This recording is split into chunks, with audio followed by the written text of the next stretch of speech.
सावधानी की दुआएं मांगी जा रही हैं। मिशन चंद्रयान को सफल बनाने के लिए इसरो के साथ अब नासा और यूरोपियन स्पेस एजेंसी भी आ गई है और इस मिशन में अपने अपने स्पेस स्टेशन से मदद का दावा कर रही है।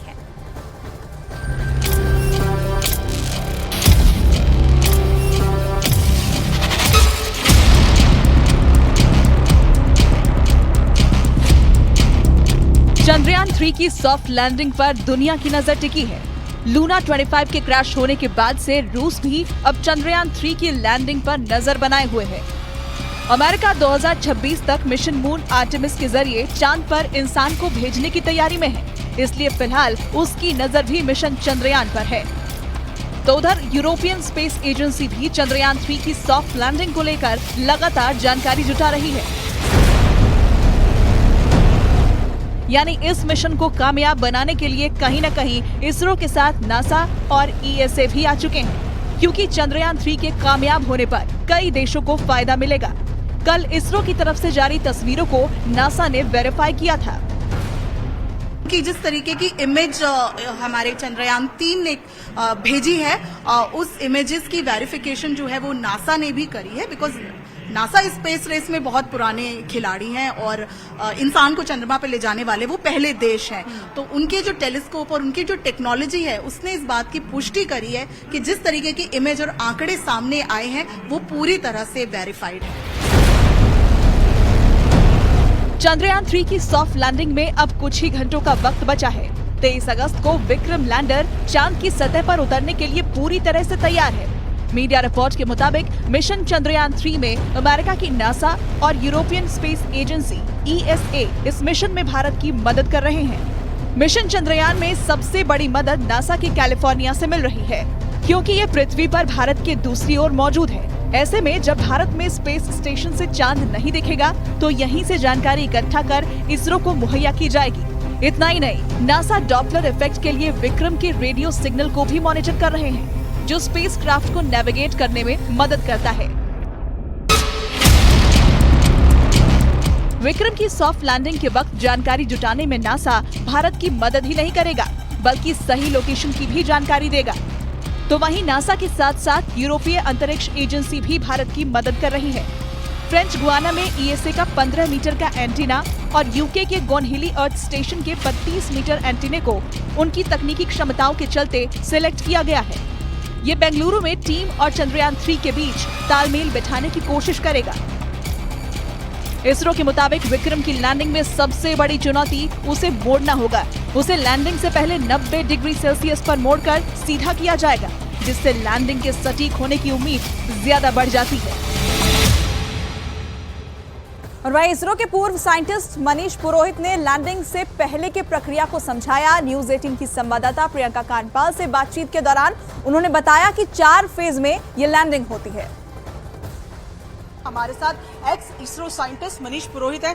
मनीष जी, सबसे पहले तो जानना चाहूंगी, लैंडिंग तो अब होने वाली है, पर ये 17 मिनट्स ऑफ टेरर क्या है? देखिए, एक्चुअली जब हम ये डिसाइड कर लेंगे कि अब वो समय आ गया है जब हमें वो 25 किलोमीटर की जो हाइट है लूना सरफेस से उसको डिक्रीज करते हुए हमें हमारे लैंडिंग स्पॉट पे उतर जाना है। वो जो पूरा प्रोसेस है वो 17-18 मिनट का प्रोसेस रहता है, जिसमें सबसे पहले होता है रफ ब्रेकिंग फेज, जो कि तकरीबन 11.5 मिनट का होता है। उस फेज के अंदर जो हमारा लैंडर है वो तकरीबन मान के चलिए 1500-1600 मीटर पर सेकंड की स्पीड से इस डायरेक्शन में, हॉरिजॉन्टल डायरेक्शन में जा रहा होता है। उसको स्लो डाउन करते करते एक एंगल पे ले आते हैं। उसकी वेलोसिटीज को तकरीबन 1/4 कर दिया जाता है, हॉरिजॉन्टल वेलोसिटीज को। इस फेज के अंदर हम हमारे सेंसर्स हैं, जो कैमरास हैं, उनको कैलिब्रेट करते हैं। उसके बाद जो नेक्स्ट आता है वो आता है एटीट्यूड कंट्रोल फेज, उसको हम कैमरा कॉस्टिंग फेज भी कहते हैं, जिसके अंदर हम लूनर सरफेस की फोटोज क्लिक करते हैं। जो ऑनबोर्ड हमारे पास फोटोज हैं, उन ऑनबोर्ड फोटोज को हम कंपेयर करते हैं real time with the help of AI, ये देखने के लिए कि we are on the right track. हम जहां जा रहे हैं, जहां लैंड करना चाहते हैं, वो वही लोकेशन है ना, और वहां पे कोई प्रॉब्लम तो नहीं है। विक्रम लैंडर और प्रज्ञान रोवर को चंद्रमा काफी करीब पहुंचाने में सबसे बड़ी भूमिका चंद्रयान 3 के प्रोपल्शन मॉड्यूल की है। वो प्रोपल्शन मॉड्यूल ही है जो लैंडर और रोवर को चंद्रमा की कक्षा तक लेकर जाने वाला है। लेकिन कमाल की बात देखिए, ये खुद चंद्रमा की सतह पर उतरने के बजाय दूर से ही चंद्रमा पर हो रही हर हलचल पर नजर बनाए रखेगा।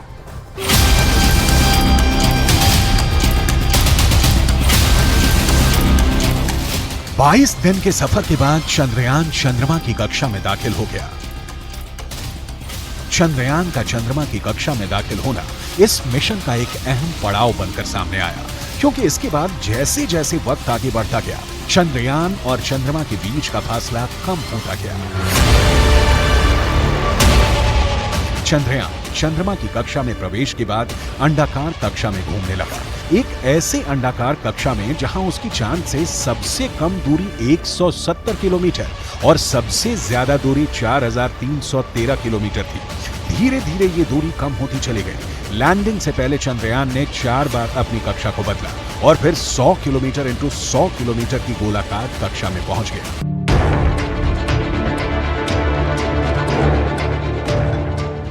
यात्रा के इस पड़ाव पर विक्रम लैंडर प्रोपल्शन मॉड्यूल से अलग हो गया। चांद तक के सफर में ये एक ऐसा पड़ाव था जिसे पूरी दुनिया ने देखा। इस अलगाव के वक्त की तस्वीरें भी धरती पर पहुंची, लेकिन इसी बीच विक्रम लैंडर लगातार अपनी कक्षा को बदलता रहा। वहीं प्रोपल्शन मॉड्यूल चंद्रमा की ओर बढ़ने की बजाय 100 किलोमीटर इंटू 100 किलोमीटर की पार्किंग कक्षा में चांद के चक्कर लगाने लगा। प्रोपल्शन मॉड्यूल चंद्रमा की कक्षा में घूमते हुए वहीं से पृथ्वी का अध्ययन करेगा, धरती से आने वाले रेडिएशंस का अध्ययन करेगा। प्रोपल्शन मॉड्यूल के जरिए इसरो पता लगाएगा कि चांद की सतह पर कैसे भूकंप आते हैं। ये चंद्रमा की मिट्टी का भी अध्ययन करेगा। साथ ही साथ प्रोपल्शन मॉड्यूल चंद्रमा के ऑर्बिट में लैंडर और रोवर के संपर्क बनाए रखने के लिए चक्कर लगाता रहेगा। प्रोपल्शन मॉड्यूल का काम कुछ वैसा ही है जैसे चंद्रयान 2 में ऑर्बिटर का था। इस बार इसरो ने ऑर्बिटर को नहीं भेजने का फैसला लिया और उसकी जगह स्वदेशी प्रोपल्शन मॉड्यूल को चांद के पास भेजा। प्रोपल्शन मॉड्यूल में एस बैंड ट्रांसपोंडर भी लगा है, जिसका सीधा संपर्क इंडियन डीप स्पेस नेटवर्क के पास रहेगा। यानी जो सिग्नल लैंडर रोवर से मिलेगा, उसे एस बैंड ट्रांसपोंडर भारत को भेजेगा। प्रोपल्शन मॉड्यूल में लगे ट्रांसपोंडरों की उम्र तकरीबन 3 से 6 महीने की रहेगी। इसका मतलब है कि ये 3 से 6 महीने तक रोवर से मिले सिग्नल को भारत तक भेजता रहेगा और चांद की कक्षा से चंद्रमा के साथ साथ पृथ्वी की जानकारी भी इसरो तक पहुंचाता रहेगा। चंद्रयान 3 की सफलता के लिए देश में पूजा और हवन का दौर भी इस वक्त शुरू हो चुका है। देश में लोग मंदिरों में, मठों में इस मिशन की कामयाबी के लिए भगवान से प्रार्थना कर रहे हैं। मुंबई में लोगों ने चंद्रमौलेश्वर महादेव मंदिर में पूजा अर्चना की और यूपी में भी कमोवेश यही हालत रही। यूपी के प्रयागराज में श्री मठ बाघंबरी गद्दी के संतों और बटुकों ने हवन और रुद्राभिषेक किया। वाराणसी में भी लोगों ने चंद्रयान 3 की सफलता के लिए हवन पूजन किया है। ये तस्वीरें इस वक्त हम आपको दिखा रहे हैं। बिहार के जमुई में भी लोगों ने पूजा पाठ और हवन किया और चंद्रयान की सफलता की कामना की। तो 4 तस्वीरें आपके सामने हैं। मुंबई, प्रयागराज, वाराणसी, जमुई की तस्वीरें आप देखिए। कल ऐतिहासिक दिन होने वाला है और इसी को लेकर के लोग पूजा अर्चना कर रहे हैं।